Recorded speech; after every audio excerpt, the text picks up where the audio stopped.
శ్రీ పరమాత్మనే నమః. యథార్థ గీత శ్రీమద్భగవద్గీత షష్ఠోధ్యాయం. శ్రీ భగవానువాచ.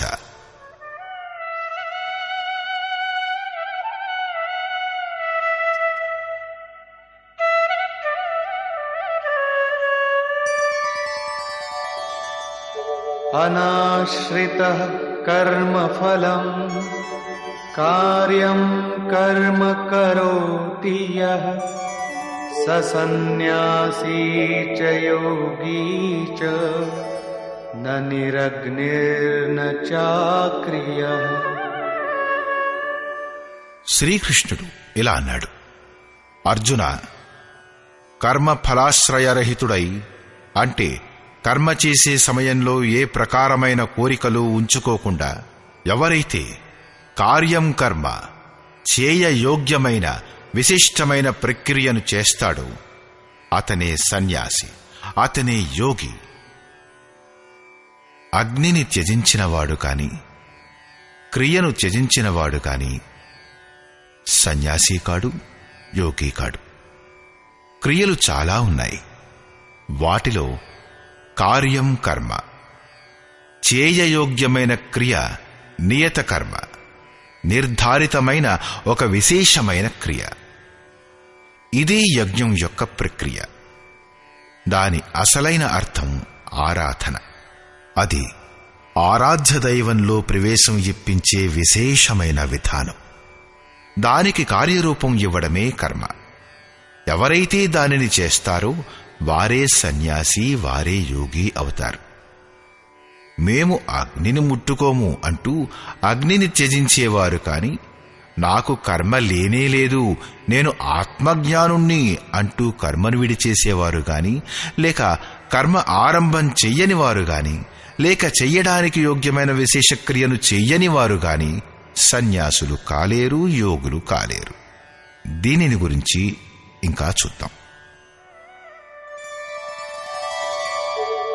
యం సన్యాసమితి ప్రాహుః యోగం తం విద్ధి పాండవ నహ్య సన్యస్త సంకల్పో యోగీ భవతి కశ్చన.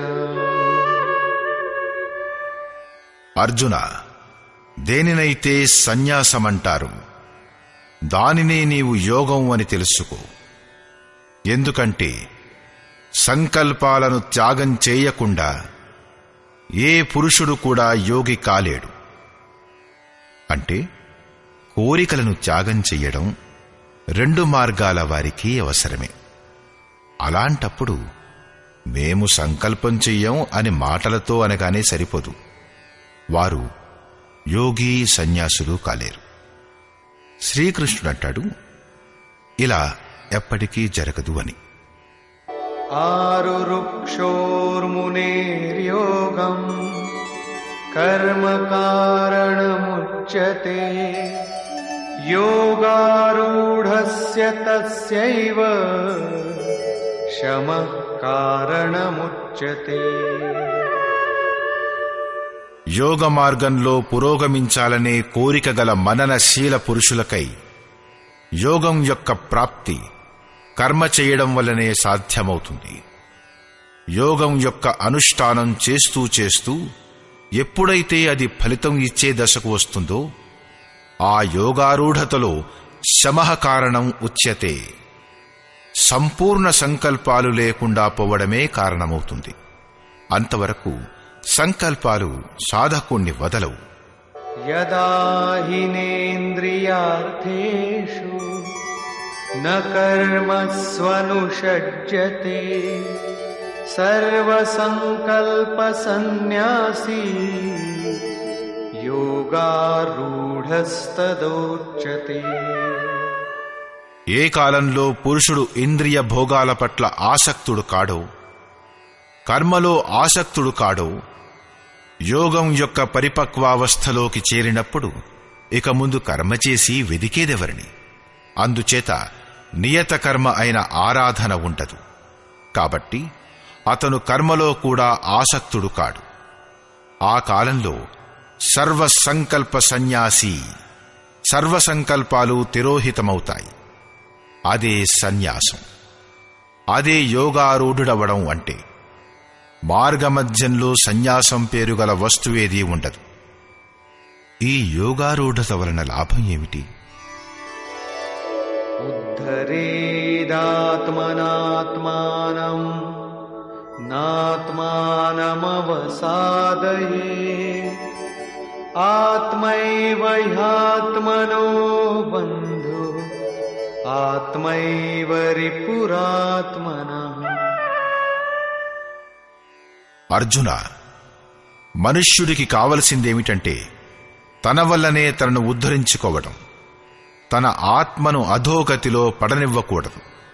ఎందుకంటే ఈ జీవాత్మ స్వయంగా తనకు మిత్రుడు, అదే తనకు శత్రువు కూడా. ఎప్పుడది శత్రువవుతుంది, మరెప్పుడు మిత్రుడవుతుంది? ఇలా అంటాడు శ్రీకృష్ణుడు. బంధురాత్మాత్మనస్తస్య యేనాత్మైవాత్మనా జితః అనాత్మనస్తు శత్రుత్వే వర్తేతాత్మైవ శత్రువత్. ఎవరి జీవాత్మ ద్వారా మనస్సు మరియు ఇంద్రియ సహితంగా శరీరం గెలవబడిందో అతనికి తన జీవాత్మయే మిత్రుడు. ఎవరి ద్వారా మనస్సు మరియు ఇంద్రియ సహితంగా శరీరం గెలవబడలేదో అతని పట్ల అదే స్వయంగా శత్రుత్వంతో వ్యవహరిస్తుంది. ఈ 2 శ్లోకాలలో శ్రీకృష్ణుడు ఒకే మాటంటాడు. తమ ద్వారా తమ ఆత్మను ఉద్ధరించుకోండి, దానిని అధోగతిలోకి పడనివ్వకండి. ఎందుకంటే ఆత్మయే మన మిత్రుడు. ఈ సృష్టిలో ఇంకో శత్రువు గాని ఇంకో మిత్రుడు గాని లేడు. ఏ ప్రకారంగా ఎవరి ద్వారా మనస్సహితంగా ఇంద్రియాలు గెలవబడ్డాయో అతనికి అతని ఆత్మ మిత్రుడై మిత్రత్వంలో వ్యవహరిస్తుంది, పరమ కళ్యాణాన్ని చేసేదవుతుంది. మరియు ఎవరి ద్వారా మనస్సహితంగా ఇంద్రియాలు గెలవబడలేదో అతని పట్ల అతని ఆత్మ శత్రువై శత్రుత్వంతో వ్యవహరిస్తుంది, నీచమైన జన్మలు మరియు యాతనల వైపుకు లాక్కెడుతుంది. సాధారణంగా లోకులెవంటారంటే నేను ఆత్మను. గీతలో దీనిని శస్త్రాలు నరకలేవు, అగ్ని కాల్చలేదు, వాయువు ఎండబెట్టలేదు, అది నిత్యమైనది, అమృత స్వరూపిణి, మార్పు చెందనిది, శాశ్వతమైనది, మరియు ఆ ఆత్మ నాలోనే ఉంది గదా అని చెప్పబడింది. కాని లోకులు గీతలోని ఈ పంక్తులను గమనించరు. ఆత్మ అధోగతిలో కూడా పడిపోతుంది. ఆత్మ యొక్క ఉద్ధారణం కూడా జరుగుతుంది. దీనికై కార్యం కర్మ, చేయయోగ్యమైన క్రియను ఆచరించే ఉద్ధరించబడుతుంది అని చెప్పబడింది. ఇప్పుడు అనుకూలమైన ఆత్మ యొక్క లక్షణాలేమిటో చూద్దాం.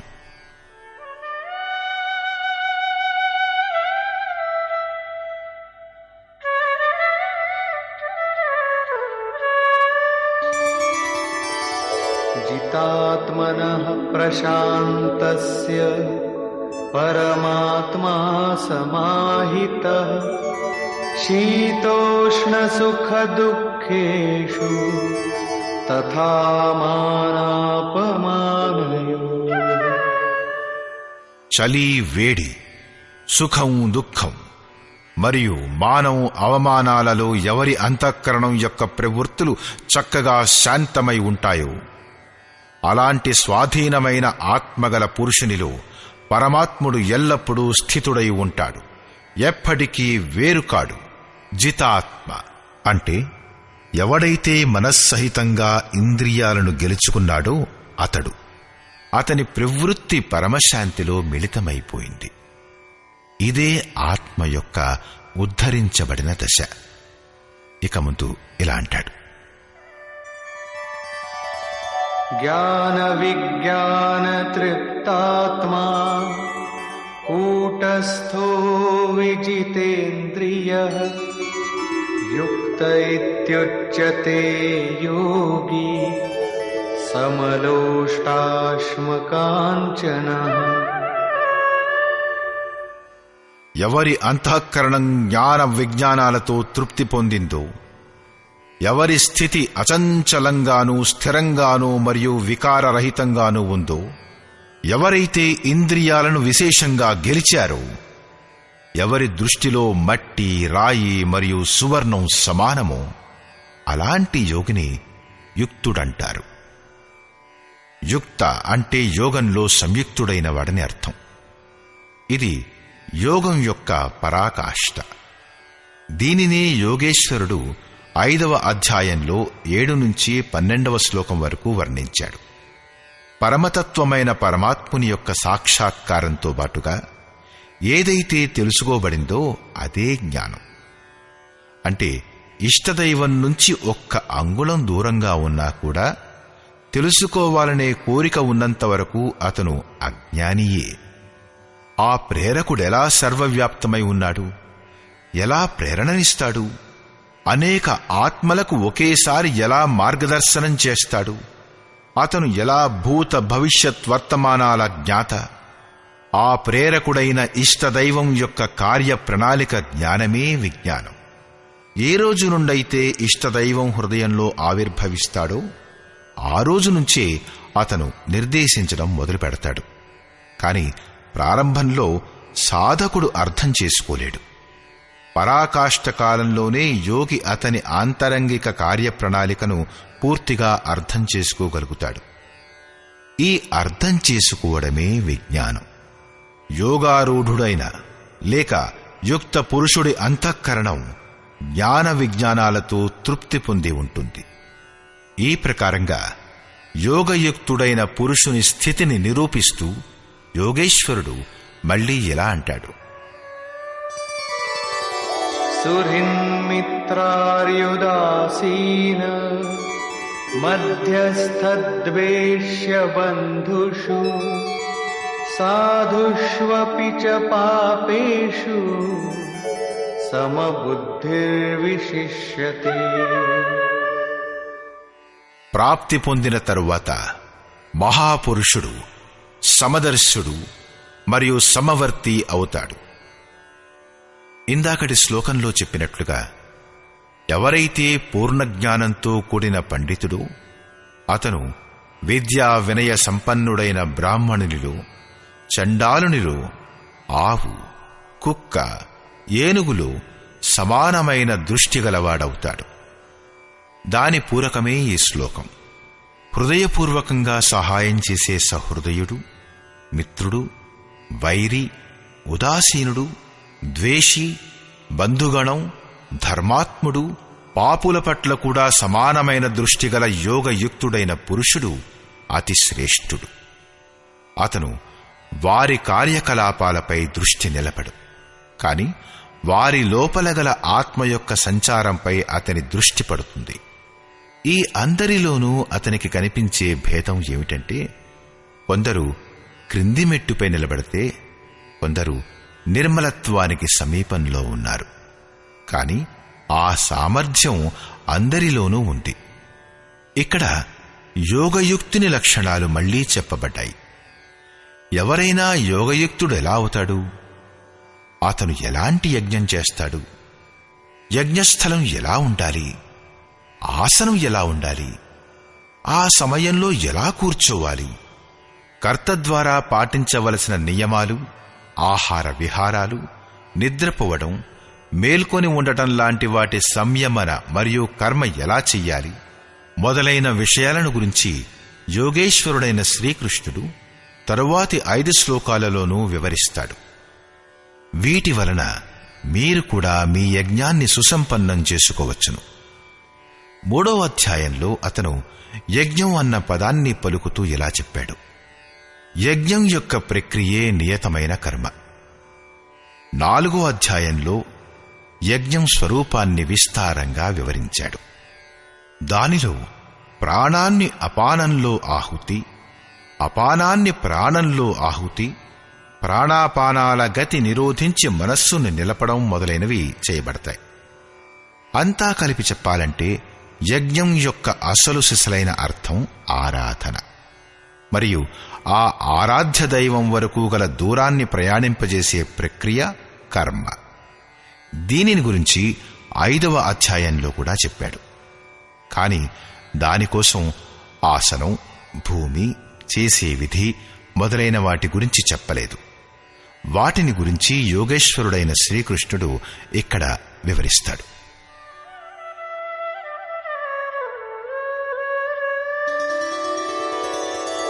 యోగీ యుంజీత సతతం ఆత్మానం రహసి స్థితః ఏకాకీయత చిత్తాత్మా నిరాశీర పరిగ్రహః.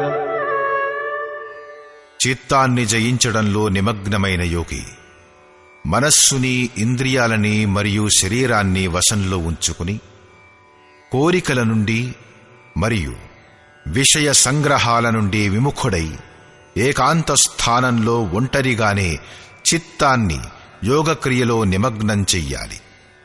దానికోసం ఎలాంటి స్థానం ఉండాలి, ఆసనం ఎలా ఉండాలి? శుచౌ దేశే ప్రతిష్ఠాప్య స్థిరమాసనమాత్మనః నాత్యుచ్ఛ్రితం నాతినీచం చైలాజినకుశోత్తరం. శుద్ధి చెయ్యబడిన నేలపై కుశగడ్డి, జింక చర్మం, వస్త్రం లేక ఇంకొకటేదైనా సరే, పట్టు, ఉన్ని, బల్ల ఏదైనా పరచి మీ ఆసనాన్ని అతి ఎత్తు కాకుండానూ అతి క్రిందికి కాకుండానూ స్థిరంగా స్థాపించండి. శుద్ధి చెయ్యబడిన నేల అంటే ఊడ్చటం వంటివి చేయడంతో శుభ్రమైన నేలపైన ఏదో ఒకటి పరుచుకోవాలి. జింక చర్మం కావచ్చు, లేక చాప, లేక ఇంకేదైనా వస్త్రం, బల్ల ఏదైనా, ఏది లభ్యమైతే అది పరుచుకోవాలి. ఆసనం కదిలేది మెదిలేది అయి ఉండకూడదు. నేల నుంచి అతి ఎత్తుగా గాని లేక మరీ క్రిందకి గాని ఉండకూడదు. పూజ్య గురువు గారు రమారమి 5 అంగుళాల ఎత్తైన ఆసనం పైన కూర్చునేవారు. ఒకసారి భక్తులు 1 అడుగు ఎత్తుగల పాలరాతితో చేసిన ఒక ఆసనాన్ని తెప్పించారు. గురువుగారు దానిపై ఒకే ఒక రోజు కూర్చున్నాకన్నారు, వద్దులే, చాలా ఎత్తైపోయింది. సాధువు ఎత్తుగా కూర్చోకూడదు, అహంకారం పెరిగిపోతుంది. మరీ క్రిందకి కూడా కూర్చోకూడదు, హీనతాభావం ఏర్పడుతుంది. తనపై తనకే అసహ్యం ఏర్పడుతుంది. అంతే, దానిని ఎత్తించేసి అడవిలో ఒక తోట ఉండేది, అందులో వేయించేశారు. అక్కడికి గురువుగారెప్పుడూ వెళ్లేవారు కాదు, ఇప్పుడు కూడా ఎవరూ వెళ్లరు. అలా ఉండేది ఆ మహాపురుషుని యొక్క క్రియాత్మకమైన శిక్షణ.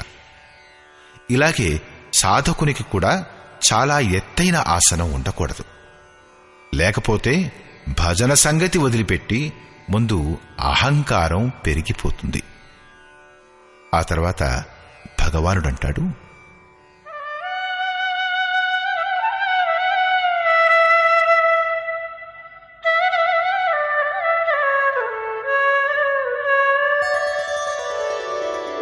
తత్రైకాగ్రం మనః కృత్వా యత చిత్తేంద్రియక్రియః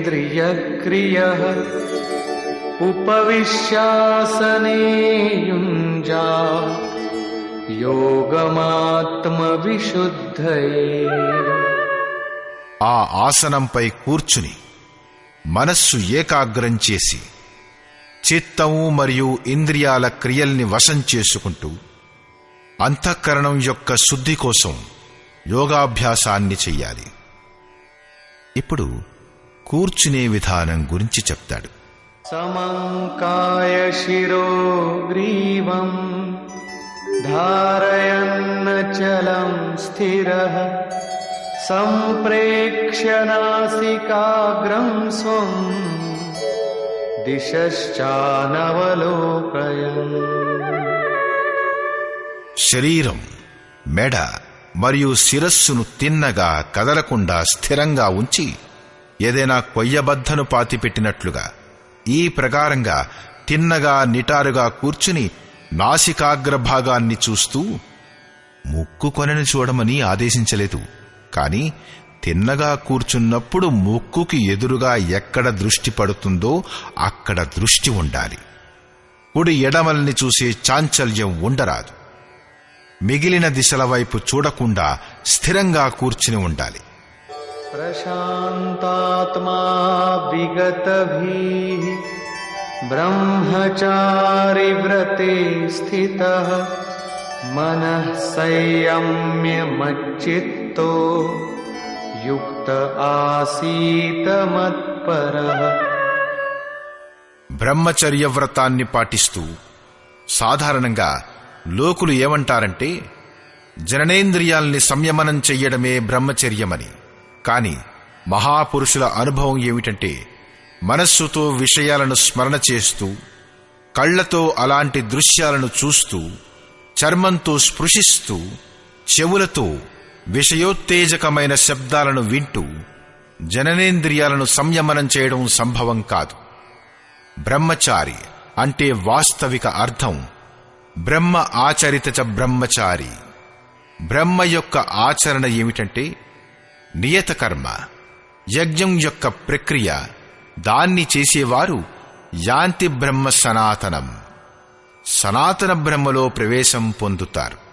దీనిని చేసే సమయంలో స్పర్శాం కృత్వాం బహిర్బాహ్యాన్, బయటి స్పర్శను, మనస్సు మరియు అన్ని ఇంద్రియాల స్పర్శలను బయటనే త్యజించి చిత్తాన్ని బ్రహ్మచింతనలో, శ్వాస ప్రశ్వాసలలో, ధ్యానంలో ఉంచాలి. మనస్సు బ్రహ్మచింతనలో లగ్నమైనప్పుడు బయటి విషయాలను ఎవరు స్మరిస్తారు? బయటి విషయాల స్మరణే గనక ఉంటే అప్పుడు మనసెక్కడ ఏకాగ్రమైంది? వికారాలు శరీరంపైన కాదు, మనస్సు యొక్క తరంగాలలో ఉంటాయి. మనస్సు బ్రహ్మాచరణంలో నిమగ్నమైనప్పుడు ఒక్క జననేంద్రియాలే సంయమనం కావడమే కాకుండా సకలేంద్రియాల సంయమనం స్వాభావికంగా జరిగిపోతుంది. కాబట్టి బ్రహ్మాచరణంలో ఉంటూ భయరహితుడై శాంతియుతమైన అంతఃకరణం కలిగి మనస్సును సంయమనం చేస్తూ నాలో నిమగ్నమైన చిత్తంతో యుక్తుడవై నా పరాయణుడవై ఉండు. ఇలా చెయ్యడం వలన ఫలితం ఏమిటి?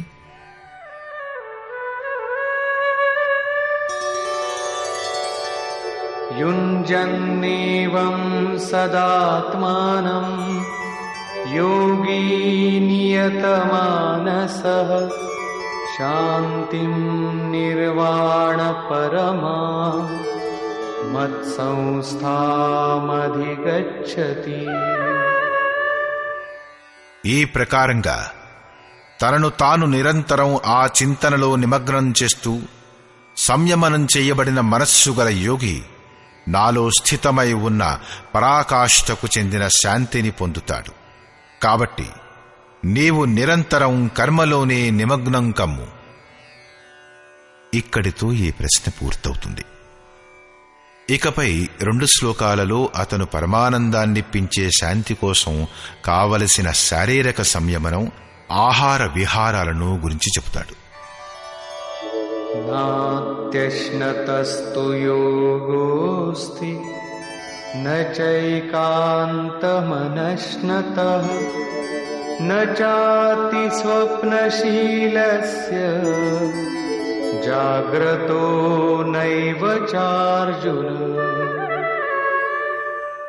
అర్జున, ఈ యోగాన్ని అతిగా తినేవారు సిద్ధింపచేసుకోలేరు. ఏమీ తిననివారు కూడా సిద్ధింపచేసుకోలేరు. అలాగే అతిగా నిద్రపోయేవాడు కాని లేక ఎక్కువసేపు మేల్కొని ఉండేవాడు కాని సిద్ధింపచేసుకోలేడు. మరి ఎవరు సిద్ధింపచేసుకోగలరు? యుక్తాహార విహారస్య యుక్తచేష్టస్య కర్మసు యుక్తస్వప్నావబోధస్య యోగో భవతి దుఃఖః.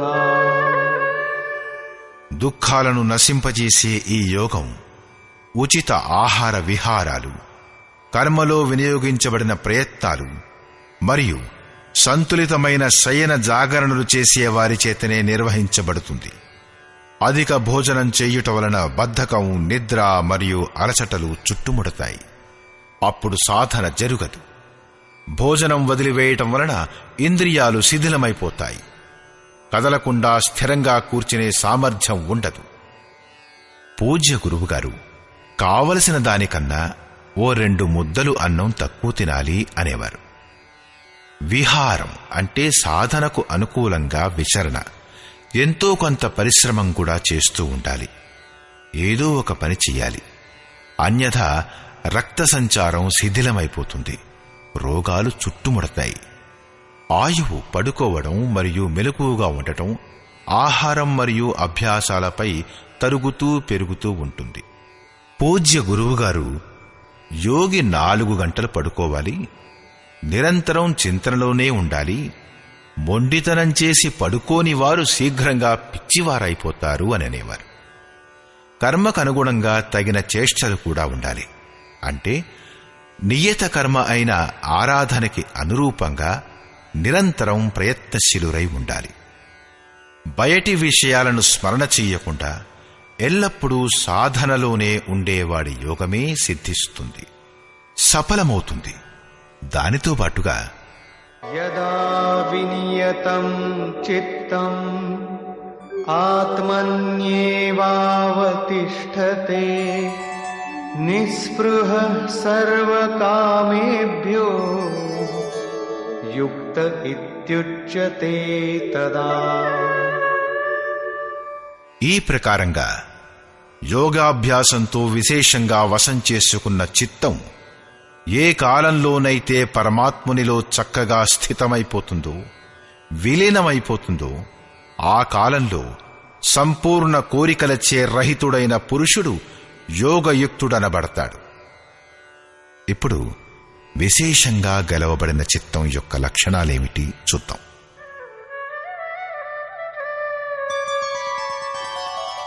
యథా దీపో నివాతస్థో నేంగతే సోపమా స్మృతా యోగినో యత చిత్తస్య యుంజతో యోగమాత్మనః. ఏ ప్రకారంగా వాయురహిత స్థానంలో ఉంచిన దీపం కదలిక లేనిదిగా ఉంటుందో, జ్వాల తిన్నగా పైకిపోతుందో, అందులో కంపన ఉండదో, అదే ఉపమా అలంకారాన్ని పరమాత్ముణ్ణి ధ్యానించడంలో నిమగ్నమైన యోగి యొక్క గెలవబడిన చిత్తాన్ని వర్ణించేటప్పుడు వాడబడింది. దీపం ఉదాహరణ మాత్రమే. ఈ రోజుల్లో దీపం వాడుక తగ్గిపోయింది.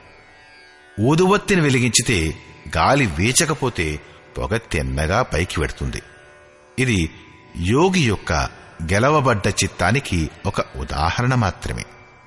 ఇప్పుడు చిత్తం గెలవబడి ఉన్నా, నిరోధించబడి ఉన్నా ఇంకా చిత్తం అనేది ఉంది కదా. ఎప్పుడైతే నిరుద్ధం చెయ్యబడిన చిత్తం కూడా విలీనమైపోతుందో అప్పుడు ఏ విభూతి లభిస్తుంది, ఏ పరమస్థితి లభిస్తుంది?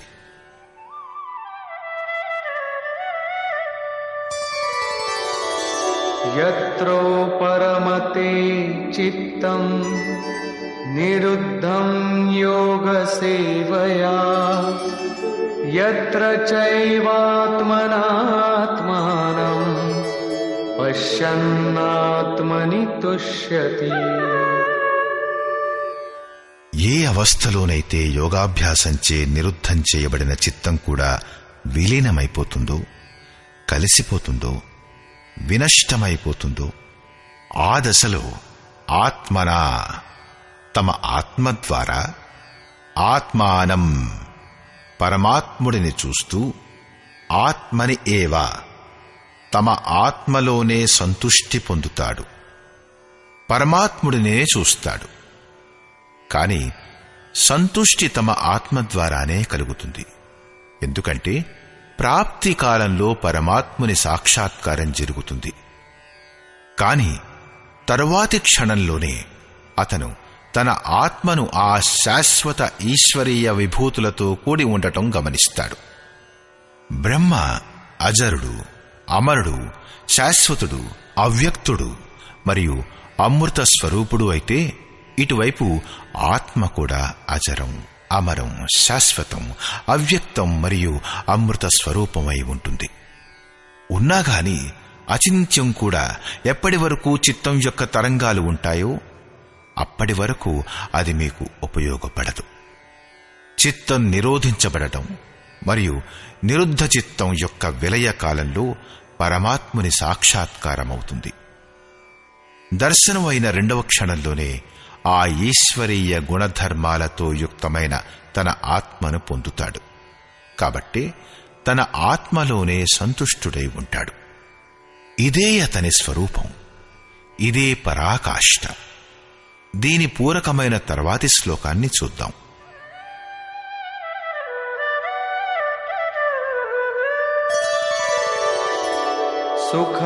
సుఖమాత్యంతికం యత్తత్ బుద్ధిగ్రాహ్యమతీంద్రియం వేత్తి యత్ర న చైవాయం స్థితశ్చలతి తత్వతః. ఇంద్రియాల కంటే అతీతమైన, కేవలం శుద్ధమైన, సూక్ష్మ బుద్ధి ద్వారా గ్రహించడానికి యోగ్యమైన ఏ అనంత ఆనందం ఉందో దానిని ఏ అవస్థలోనైతే అనుభవిస్తాడో, ఏ అవస్థలోనైతే స్థితుడైన యోగి భగవత్ స్వరూపాన్ని తత్వంతో సహా తెలుసుకుని చలాయమానం కాడో ఎప్పటికీ అందులోనే ప్రతిష్ఠితమై ఉంటాడు. యం లబ్ధ్వా చాపరం లాభం మన్యతే నాధికం తతః యస్మిన్ స్థితో న దుఃఖేన గురుణాపి విచాల్యతే. పరమేశ్వరుని ప్రాప్తి రూపమైన లాభాన్ని, పరాకాష్ఠ యొక్క శాంతిని పొంది అంతకంటే అధికమైనది ఇంకొకటి లేదనుకుని మరియు భగవత్ ప్రాప్తి దశలో స్థితుడై ఉన్న యోగి అతి గొప్ప దుఃఖం వలన కూడా చలించడు. దుఃఖం యొక్క భ్రాంతి కూడా కలగదు.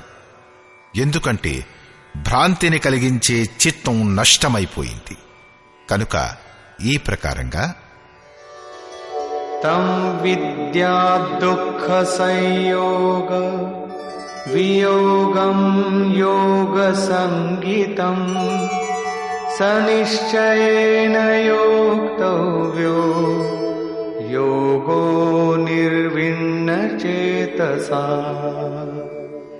ఏదైతే ప్రపంచంలోని సంయోగ వియోగాలచే రహితమై ఉన్నదో దాని పేరే యోగం. ఏదైతే అత్యంత సుఖప్రదమైనదో దానితో కలవడమే యోగం. ఎవరినైతే పరమతత్వమైన పరమాత్ముడంటారో అతనితో కలవడం పేరే యోగం.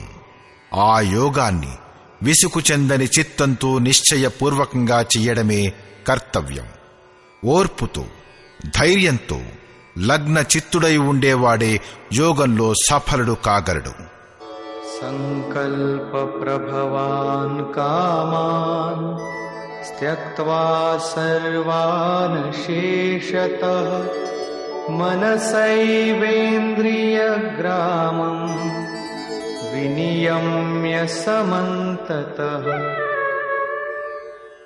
కాబట్టి మనుష్యునికి కావలసినదేమిటంటే సంకల్పాలతో ఉత్పన్నమయ్యే కోరికలన్నింటినీ, ఆసక్తిని పూర్తిగా త్యజించి మనస్సు ద్వారా ఇంద్రియాల సముదాయాన్ని అన్ని వైపుల నుండి చక్కగా వశం చేసుకుని ఏం చెయ్యాలి? శనైః శనైరుపరమేద్ బుద్ధ్యా ధృతి గృహీతయా ఆత్మసంస్థం మనః కృత్వా న కించిదపి చింతయేత్. క్రమక్రమంగా అభ్యాసం చేస్తూ బాహ్య విషయాల నుండి మనస్సును మరలించాలి. చిత్తాన్ని నిరోధించి క్రమంగా చిత్తాన్ని విలీనం చెయ్యాలి. తదనంతరం ఆ సహనయుక్తమైన బుద్ధి ద్వారా మనస్సును పరమాత్ముని యందు స్థిరం చేసి వేరే ఎటువంటి చింతన చెయ్యరాదు. నిరంతరం పట్టుదలతో సాధించే విధానం ఇది. కాని ఆరంభంలో మనస్సు నిలవదు. దీనిపై యోగేశ్వరుడు ఇలా అంటాడు: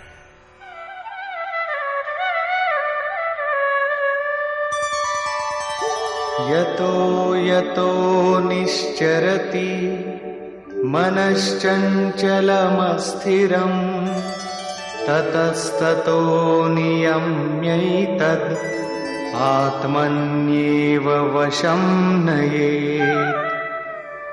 స్థిరంగా ఉండని చంచలమైన మనస్సు ఏ ఏ కారణాల చేత ప్రాపంచిక పదార్థాలలో విహరిస్తుందో దానిని వాటి నుంచి మరల్చి అంతరాత్మలోనే నిరోధించు. సాధారణ లోకులు మనస్సు ఎక్కడికి వెళ్ళినా సరే వెళ్ళని, ప్రకృతిలోకే కదా వెళ్ళేది. ప్రకృతి కూడా ఆ బ్రహ్మలో అంతర్గతమైందే కదా. ప్రకృతిలో విహరించడం అంటే బ్రహ్మను వదిలివేయడం కాదు అని అంటారు.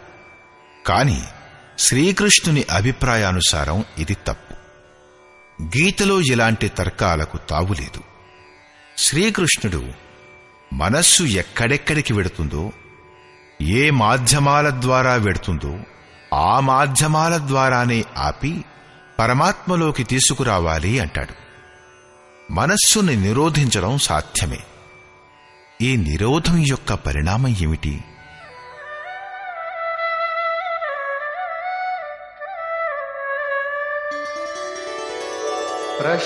ప్రశాంతమనసం యేనం యోగినం సుఖముత్తమం ఉపైతి శాంతరజసం బ్రహ్మభూతమకల్మషం. ఎవరి మనస్సైతే పూర్తిగా శాంతి వహించిందో, ఎవరైతే పాపాలు లేనివారో, ఎవరి రజోగుణం శాంతమైపోయిందో, బ్రహ్మలో ఏకీభూతుడైన అలాంటి యోగికి సర్వోత్తమమైన ఆనందం లభ్యమవుతుంది. దానికంటే ఉత్తమమైనది మరొకటి లేదు. యుంజన్నేవం సదాత్మానం యోగీ విగతకల్మషః సుఖేన బ్రహ్మ సంస్పర్శం అత్యంతం సుఖమశ్నుతే. పాపరహితుడైన యోగి ఈ ప్రకారంగా ఆత్మను నిరంతరం ఆ పరమాత్మనిలో నిమగ్నం చేస్తూ సుఖపూర్వకంగా పరబ్రహ్మ పరమాత్ముణ్ణి పొంది అనంతానందాన్ని అనుభవిస్తాడు. అతను బ్రహ్మ సంస్పర్శ అంటే బ్రహ్మ యొక్క స్పర్శ ప్రవేశాలతో పాటు అనంత ఆనందాన్ని అనుభవిస్తాడు. అందువల్ల భజన చేయడం అనివార్యం. దీనిని గురించి ఇంకా ఇలా అంటాడు: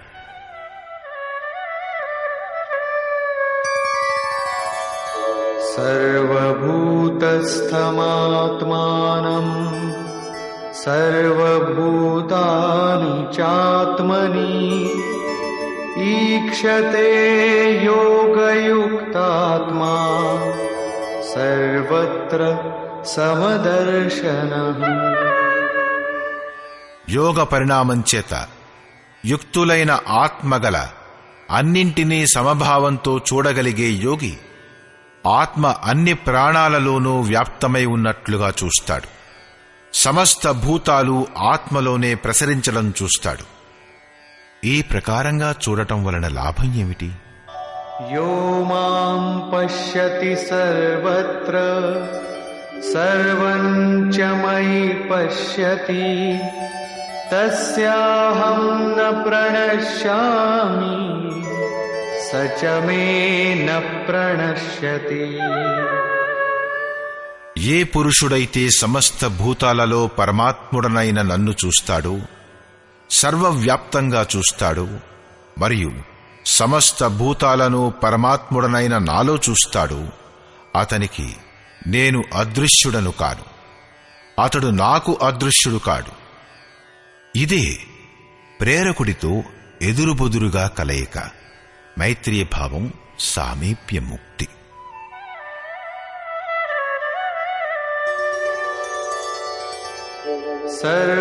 సర్వభూతస్థితం యో మాం భజత్యేకత్వమాస్థితః सर्वथा वर्तमानोऽपि स योगी मयि वर्तते. ఏ పురుషుడైతే అనేకత్వం కంటే అతీతమైన ఏకత్వ భావంతో పరమాత్ముడనైన నన్ను భజిస్తాడు, ఆ యోగి అన్ని ప్రకారాల కార్యాలలో వ్యవహరిస్తూ కూడా నాలోనే ప్రవర్తిస్తాడు. ఎందుకంటే నేనుగాక అతనికి ఈ ప్రపంచంలో ఏమీ లేదు కదా. అతనికి బాహ్యము అంతరము వినష్టమైపోయాయి. కాబట్టి అతను ఇప్పుడు లేచినా కూర్చున్నా ఏం చేసినా కూడా నా సంకల్పం వల్లనే చేస్తాడు. ఆత్మౌపమ్యేన సర్వత్ర సమం పశ్యతి యోర్జున సుఖం వా యది వా దుఃఖం స యోగి పరమో మతః. హే అర్జున, ఏ యోగైతే తనతో సమానంగా సమస్త భూతాలను సమంగా చూస్తాడో, తనలాగానే చూస్తాడో, సుఖ దుఃఖాలను కూడా అందరిలో సమానంగా చూస్తాడో, ఆ యోగి పరమశ్రేష్ఠుడుగా చెప్పబడతాడు. ఈ ప్రశ్న పూర్తయింది. తరువాత అర్జునుడు ఇంకో ప్రశ్న వేస్తాడు. అర్జున ఉవాచ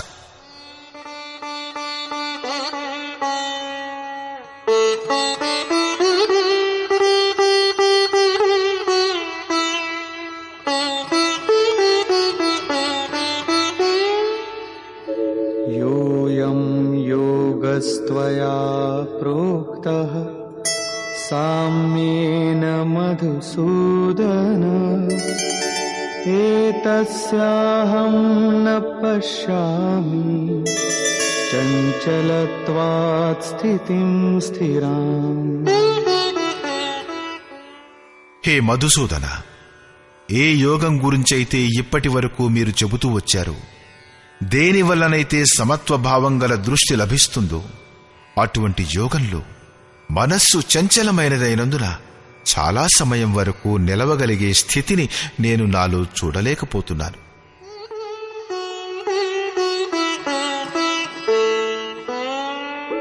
చంచలం హి మనః కృష్ణ ప్రమాథి బలవదృఢం తస్యాహం నిగ్రహం మన్యే వాయోరివ సుదుష్కరం. హే కృష్ణ, ఈ మనస్సు చాలా చంచలమైనది, ప్రమదనశీలమైనది, మొండిది, బలవంతమైనది. కాబట్టి దీనిని వశం చేసుకోవడం గాలిని గుప్పెటలో పట్టుకున్నంత కష్టతరమైనదని భావిస్తాను. గాలి దుమారాన్ని ఆపడం, దీనిని ఆపడం సమానమే. దీనిని గురించి యోగేశ్వరుడైన శ్రీకృష్ణుడు ఇలా అంటాడు. శ్రీ భగవాను వాచ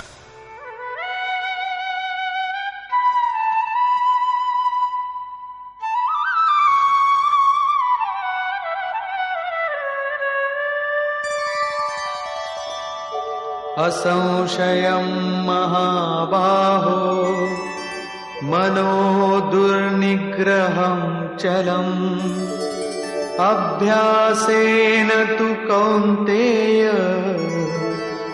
వైరాగ్యేణ చ గృహ్యతే. మహాకార్యాలను చెయ్యడానికి ప్రయత్నశీలుడవైన మహాబాహువులు గల అర్జున, నిస్సందేహంగా మనస్సు చంచలమైనది, చాలా కష్టం మీద వశంలోకి వస్తుంది. కాని కౌంతేయ, అది అభ్యాసం మరియు వైరాగ్యం ద్వారా వశంలోకి వస్తుంది. ఎక్కడ చిత్తాన్ని నిమగ్నం చెయ్యాలో అక్కడ చిత్తాన్ని స్థిరం చేయడం కోసం మళ్లీ మళ్లీ ప్రయత్నం చేయడం పేరే అభ్యాసం. మరియు చూసిన వినిన విషయాల పట్ల, వస్తువుల పట్ల రాగం అంటే ప్రేమను వదిలివేయడమే వైరాగ్యం. శ్రీకృష్ణుడు మనస్సును వశం చేసుకోవడం కఠినమైన పనే, కాని అభ్యాసం మరియు వైరాగ్యం ద్వారా అది సాధ్యమవుతుందని అంటాడు.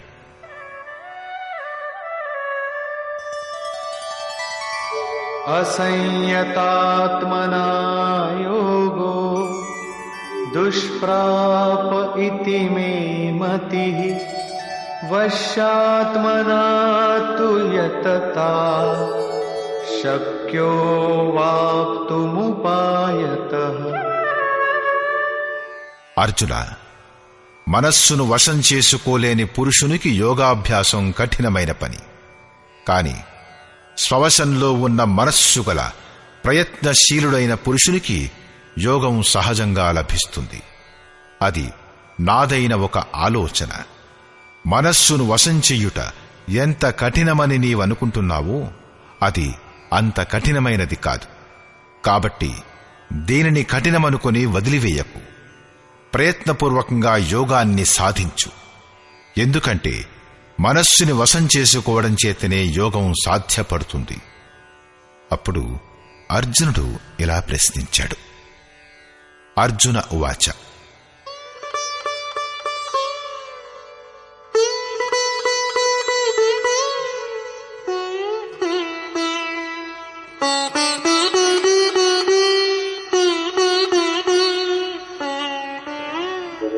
అయతి శ్రద్ధయోపేతో యోగాచలితమానసః అప్రాప్య యోగ సంసిద్ధిం కాం గతిం కృష్ణ గచ్చతి. యోగాన్ని ఆచరిస్తున్నప్పుడు ఎవరి మనస్సైనా చలించిపోయినట్లయితే యోగం పట్ల శ్రద్ధ ఉండి కూడా అలాంటి పురుషుడు భగవత్ సిద్ధిని పొందకుండా ఏ గతిని పొందుతాడు?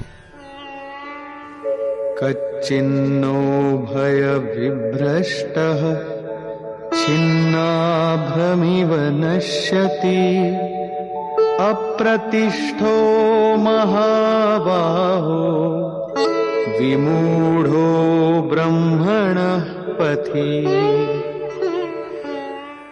మహాబాహువైన శ్రీకృష్ణ, భగవత్ప్రాప్తి యొక్క మార్గంలో విచలితుడైన మోహితుడైన ఆ పురుషుడు చిన్నాభిన్నమైన మేఘాల వలె రెండు వైపుల నుండి నష్టభ్రష్టుడు కాడా. చిన్న మేఘం గనక ఆకాశంలో ఉంటే అది కురవలేదు, తిరిగి పెద్ద మేఘాలతో కలవనూ లేదు. కాని చూస్తూ ఉండగానే వినష్టమైపోతుంది. అదే ప్రకారంగా శిథిల ప్రయత్నశీలుడైన పురుషుడు కొంతకాలం వరకు సాధన చేసి విరమించుకున్నవాడు వినష్టమైపోడా. మీలోనూ ప్రవేశించలేకపోయాడు, భోగాలను కూడా అనుభవించలేకపోయాడు. అలాంటి వానికి ఏ గతి లభిస్తుంది?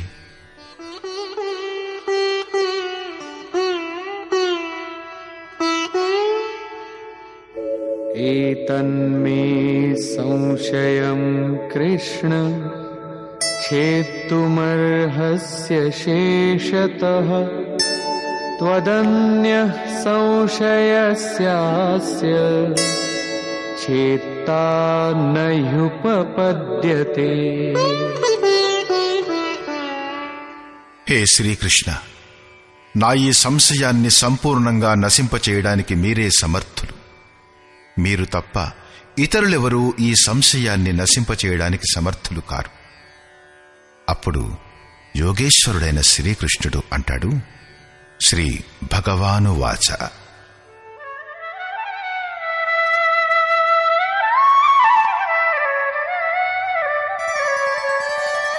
పార్థ నైవేహ నాముత్ర వినాశస్తస్య విద్యతే నహి కళ్యాణకృత్ కశ్చిద్ దుర్గతిం తాత గచ్చతి. పార్థివ శరీరాన్ని రథంగా మార్చుకుని లక్ష్యం వైపు పురోగమిస్తున్న అర్జున, ఆ పురుషుడు ఈ లోకంలో గాని లేక పరలోకంలో గాని నాశనం కాడు. పరమ కళ్యాణకారి అయిన ఆ నియత కర్మను చెయ్యువాడు దుర్గతిని పొందడు. అతనికి ఏమవుతుంది? ప్రాప్య పుణ్యకృతాన్ లోకాన్ ఉషిత్వా శాశ్వతి సమా శుచీనాం శ్రీమతాం గేహి యోగభ్రష్టోభిజాయతే. మనస్సు చంచలమగుటచే యోగభ్రష్టుడైన ఆ పురుషుడు పుణ్యాత్ముల లోకాలలో సుఖాలను అనుభవించి ఏ సుఖాల కొరకైతే అతను భ్రష్టుడయ్యాడో భగవంతుడు కొద్ది సమయంలోనే అన్నీ చూపించి వినిపిస్తాడు. వాటిని అనుభవించి అతను శుచీనాం శ్రీమతాం, శుద్ధ ఆచరణలు గల శ్రీమంతుల ఇంటిలో జన్మమెత్తుతాడు. ఎవరైతే శుద్ధ ఆచరణ గలవారో వారే శ్రీమంతులు.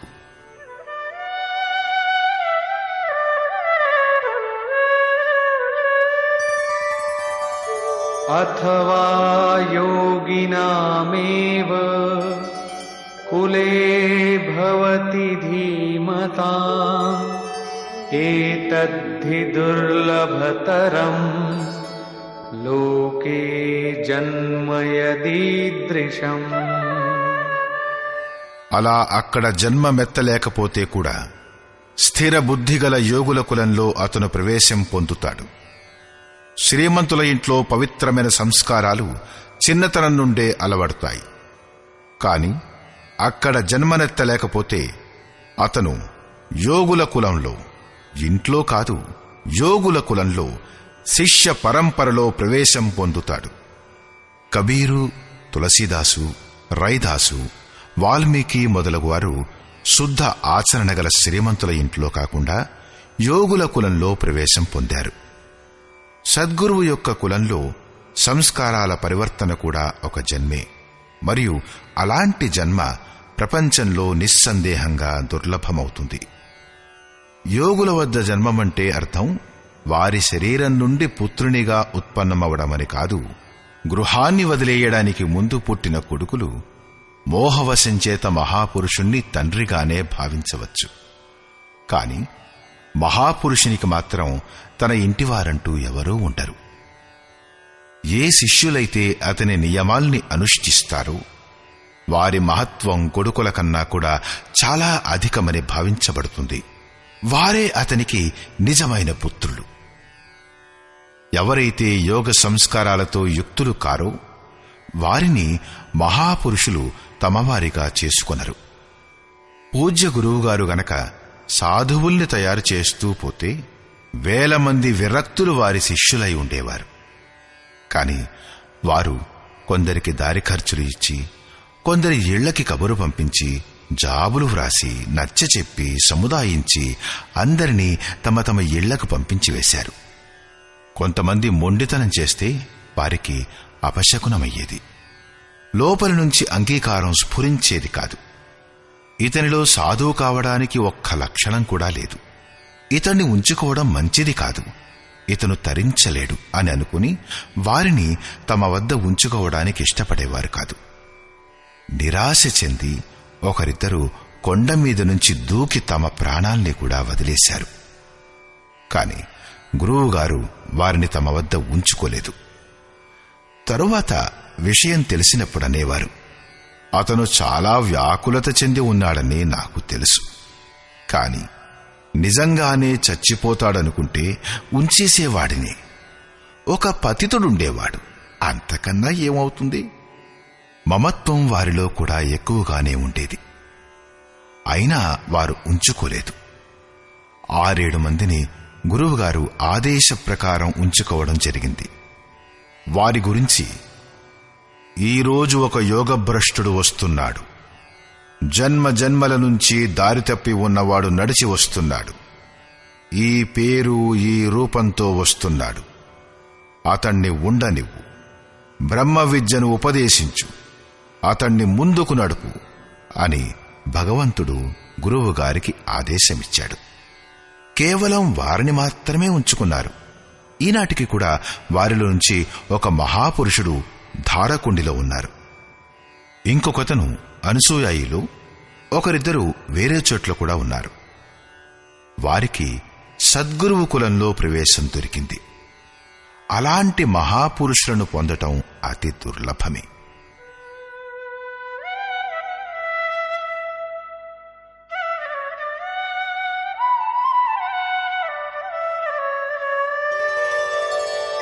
తత్ర తం బుద్ధి సంయోగం లభతే పౌర్వదేహికం యతతే చ తతో భూయః సంసిద్ధౌ కురు నందన.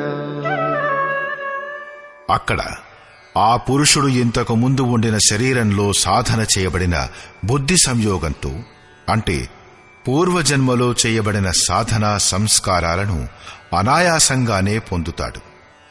హే కురునందన, వాటి ప్రభావం వలన అతను తిరిగి సంసిద్ధౌ భగవత్ప్రాప్తి అను పరమసిద్ధి కోసం ప్రయత్నాన్ని చేయ మొదలు పెడతాడు.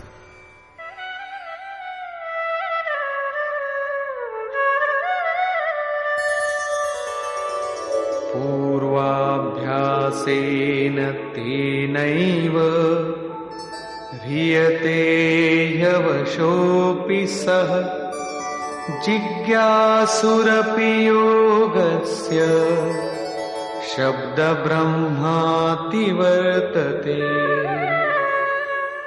శ్రీమంతుల ఇంటిలో విషయాల వశంలో ఉండి కూడా అతను పూర్వజన్మలో చేసిన అభ్యాసము వలన భగవత్పదం వైపు ఆకర్షితుడవుతాడు.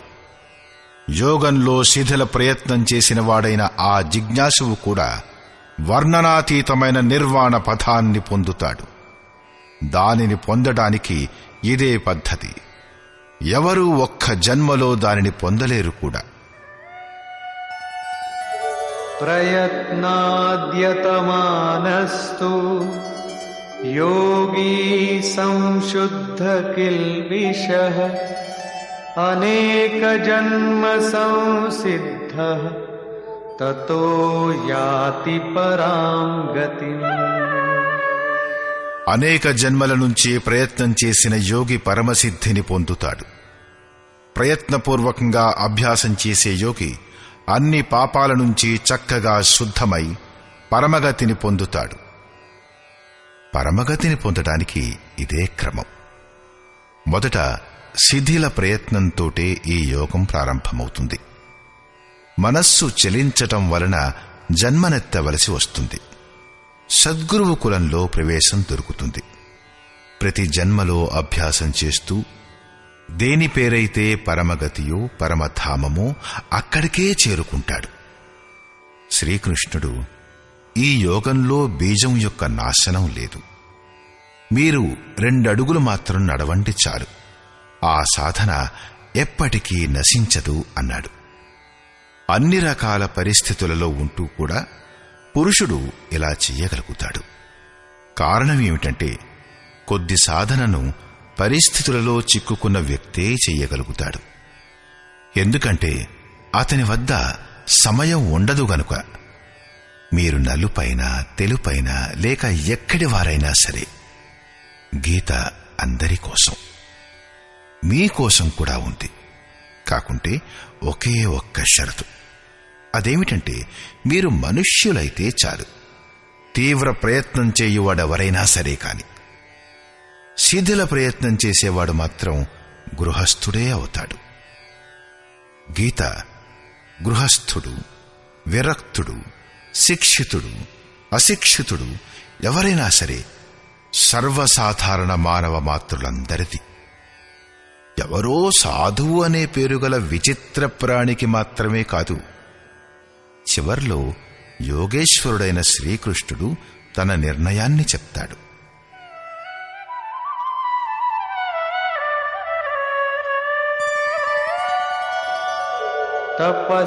తపస్విభ్యోధికో యోగి జ్ఞానిభ్యోऽపి మతోధికః కర్మిభ్యశ్చాధికో యోగి తస్మాద్యోగీ భవార్జున. తపస్సుల కంటే జ్ఞానుల కంటే కూడా యోగి శ్రేష్ఠుడుగా భావించబడతాడు. కర్మ చేసేవారి కంటే కూడా యోగి శ్రేష్ఠుడు. కాబట్టి అర్జున, నువ్వు యోగివి కమ్ము. తపస్వి మనస్సహితంగా ఇంద్రియాలను యోగదశలకి తేవడానికై తపింపజేస్తాడు. ప్రస్తుతానికి అతనిలో యోగం లేదు. కర్మ చేసేవాడు కర్మ చేసేవాడు ఈ నియత కర్మను తెలుసుకుని అందులో ప్రవృత్తుడవుతాడు.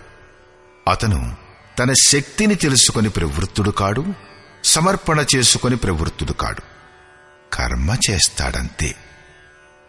జ్ఞాని జ్ఞాన మార్గంలో ప్రవర్తించేవాడు నియత కర్మ, యజ్ఞం యొక్క విశేష ప్రక్రియను చక్కగా అర్థం చేసుకుని తన శక్తిని ముందుంచుకుని దానిలో ప్రవృత్తమవుతాడు. అతని లాభనష్టాల బాధ్యత అతనిదే, దానిపై దృష్టి ఉంచి ఆచరిస్తాడు. యోగి నిష్కామ కర్మయోగి ఇష్టదైవంపై ఆధారపడి పూర్ణ సమర్పణ భావంతో పాటు నియత కర్మ, అదే యోగ సాధనలో ప్రవృత్తమవుతాడు. అటువంటి యోగక్షేమాల బాధ్యత భగవంతుడైన యోగీశ్వరునిపైన ఉంటుంది. పతనమయ్యే పరిస్థితులు ఏర్పడినా కూడా అతనికి పతనమయ్యే భయం ఉండదు. ఎందుకంటే ఏ పరమతత్వాన్నైతే అతను కోరుకొంటాడో అదే అతనిని సంభాళించే బాధ్యతను కూడా తీసుకుంటుంది. తపస్వి ఇంకా యోగాన్ని పొందడానికై ప్రయత్నం చేసేవాడు మాత్రమే. కర్మ చేసేవాడు కర్మను తెలుసుకుని చేస్తాడు. అంటే వారు పతనమవ్వచ్చును. ఎందుకంటే వారిరువురిలోనూ సమర్పణ భావం లేదు, తమ లాభనష్టాలను చూసుకునే సామర్థ్యం లేదు. కాని జ్ఞానయోగికి పరిస్థితులు తెలుసు, తన శక్తి గురించి తెలుసు. అతని బాధ్యత అతనిపైనే ఉంది. నిష్కామ కర్మయోగి సమస్తం ఇష్టదైవంపై వదిలేస్తాడు. ఆ ఇష్టదైవం అతని తోడుగా నిలుస్తాడు.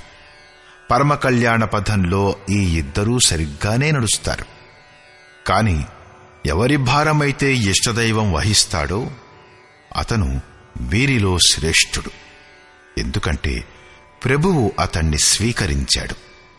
అతని హాని లాభాలు ప్రభువే చూస్తాడు. కాబట్టి యోగియే శ్రేష్ఠుడు. కనుక అర్జున, నీవు యోగివి కమ్ము. సమర్పణ భావంతో కూడి యోగాన్ని ఆచరించు. యోగి శ్రేష్ఠుడు. కాని వారిలో కూడా అంతరాత్మతో కూడి ప్రయత్నించే యోగి సర్వశ్రేష్ఠుడు. ఇంకా ఇలా అంటాడు: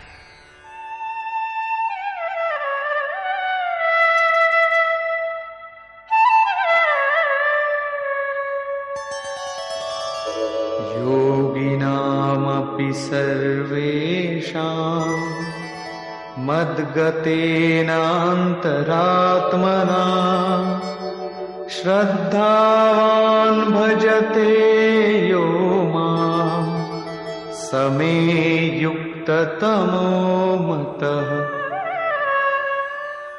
నిష్కామ కర్మయోగులందరిలో కూడా ఎవరైతే శ్రద్ధా నిమగ్నుడై అంతరాత్మతో అంతర్చింతనతో నన్ను నిరంతరం భజిస్తాడో ఆ యోగియే నాకు పరమశ్రేష్ఠుడు. భజన ఇతరులకు చూపించే లేక ప్రదర్శించే వస్తువు కాదు. దీని పట్ల సమాజం అనుకూలంగా ఉండవచ్చు, కాని ప్రభువు మాత్రం ప్రతికూలమైపోతాడు. భజన అత్యంత గోప్యమైనది. అది అంతఃకరణంతో జరుగుతుంది.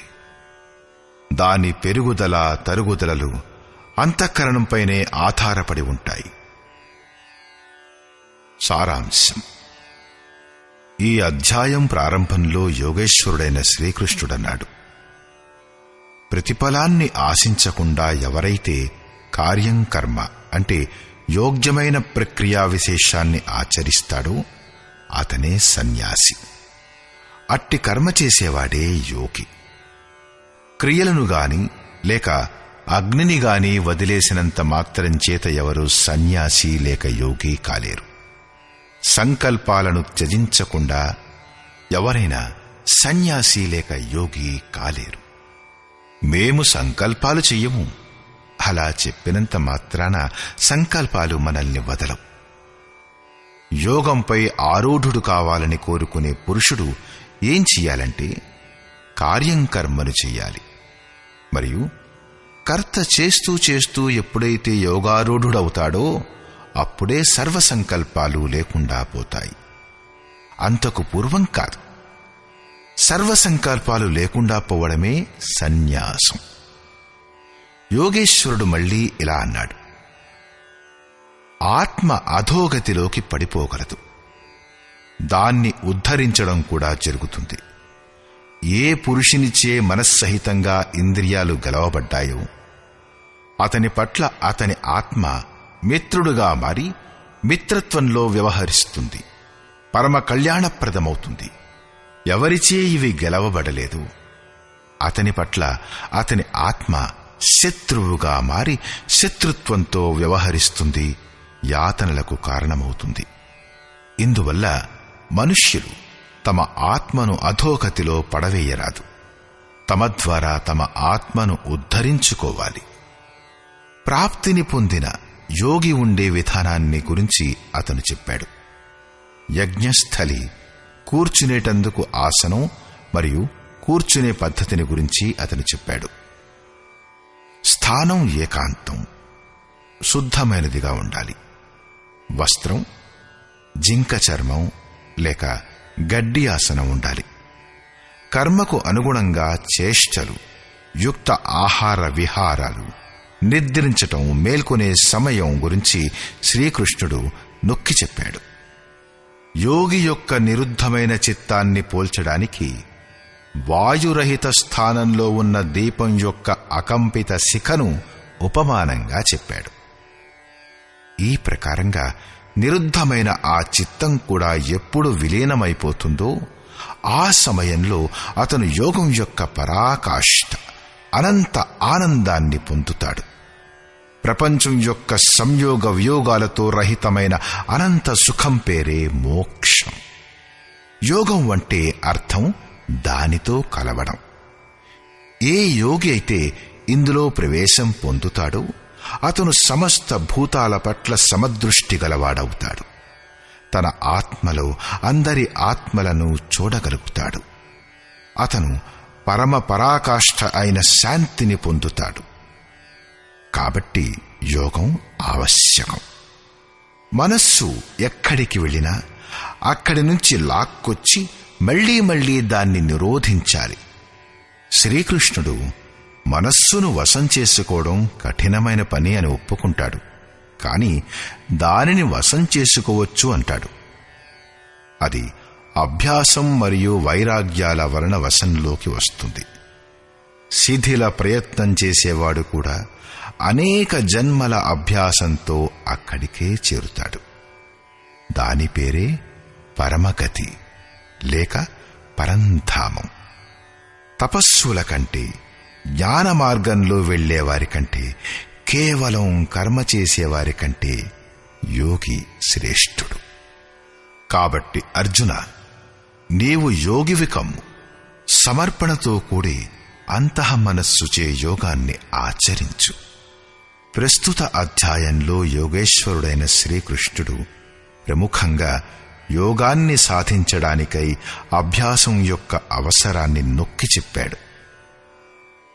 ఓం తత్సదితి శ్రీమద్భగవద్గీతాసూపనిషత్సు బ్రహ్మ విద్యాయాం యోగశాస్త్రే శ్రీకృష్ణార్జున సంవాదే అభ్యాసయోగో నామ షష్ఠోధ్యాయః. ఈ ప్రకారంగా శ్రీమద్భగవద్గీత రూపమైన ఉపనిషత్తు మరియు బ్రహ్మ విద్య మరియు యోగ శాస్త్రమనే విషయంలో శ్రీకృష్ణార్జునుల సంవాదంలో అభ్యాసయోగం అనే పేరుగల 6వ అధ్యాయం పూర్తయింది. ఇతి శ్రీమత్ పరమహంస పరమానందస్య శిష్య స్వామి అడగడానంద కృతే శ్రీమద్భగవద్గీతాయాః యథార్థగీతా భాష్యే అభ్యాసయోగో నామ షష్ఠోధ్యాయః. ఈ ప్రకారంగా శ్రీమద్ పరమహంస పరమానంద గారి యొక్క శిష్యుడు స్వామి అడగడానంద గారిచే రచించబడిన శ్రీమద్భగవద్గీత యొక్క భాష్యం యథార్థగీతలో అభ్యాసయోగం అనే 6వ అధ్యాయం పూర్తయింది. హరి ఓం తత్సత్.